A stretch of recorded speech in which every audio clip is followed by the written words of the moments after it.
Hey guys, I'm Nisa Homey. Today I'm sharing Mutta peas, a popular street food of Kerala. Egg peas can be easily made at home in a much healthier way. It can be had on its own or as a filling for sandwich and roti.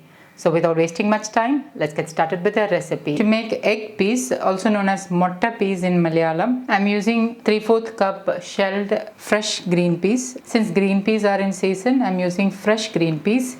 Half inch ginger chopped, 1 green chilli chopped. Green chilli you can increase or decrease to suit your taste.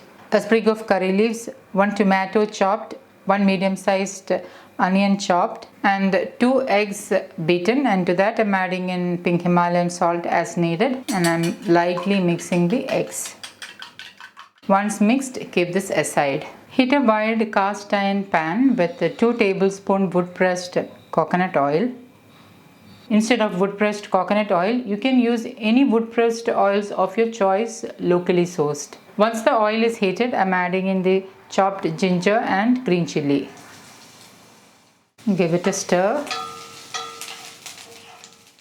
Add in the chopped onion, the curry leaves, and give it a stir. Allow the onions to saute until it is transparent or light pink in color. This dish is a very popular street food in Kerala, and I always watch the Thela Walas making this particular dish, and today I am making my homemade version in a much healthier way. And once the onions are transparent and has started to turn light golden brown, I'm adding in half teaspoon turmeric powder. Today I'm using Vigon turmeric, which has high curcumin content, half teaspoon Kashmiri chili powder, half teaspoon coriander powder, half teaspoon garam masala, pink Himalayan salt as needed. I've already added salt to the egg, so add salt accordingly. Now give this all a mix and let it saute for about 20 to 30 seconds so that the raw flavor of the spices are diminished. And then add in the chopped tomato. Give it a stir. Add in 2 tablespoons water. Give it a stir.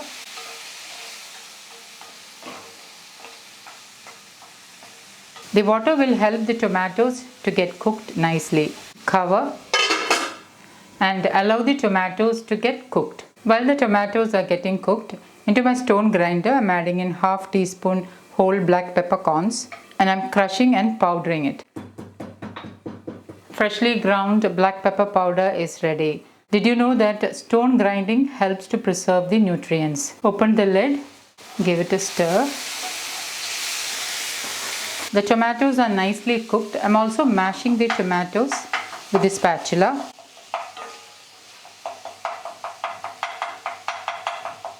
Into this add in the shelled peas. Some of the peas are sprouted, as you can see.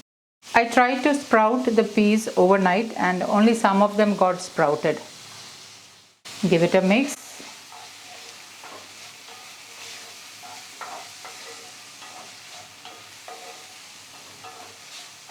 Add in 2 to 3 tablespoons water. Since these are fresh peas, you need to cook them a little before adding the egg. So I'm going to cover and cook the peas.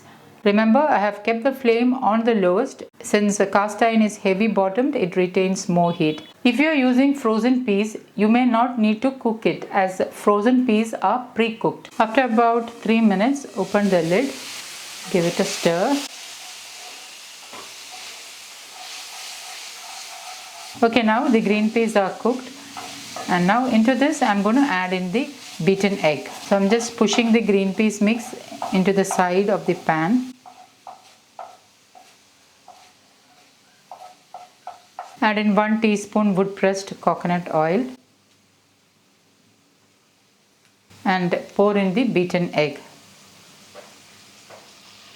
Put the flame on high. Allow the bottom side of the egg to get cooked. Add in the freshly ground black pepper powder, and once you see some bubbles coming on top, stir the egg.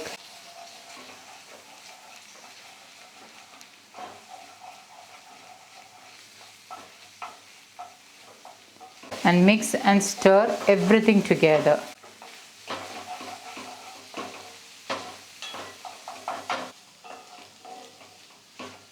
Make sure the egg and the peas mix are nicely incorporated. Mix it for about 2 minutes so that everything is nicely incorporated. You can check salt at this stage. If you feel you need more salt, you can add in. You can enjoy this on its own or use it as a filling for sandwich or as a side dish for roti. So guys, do try this healthy mutta piece and let me know how it turned out. Thank you for watching, and until next time, take care. Bye-bye.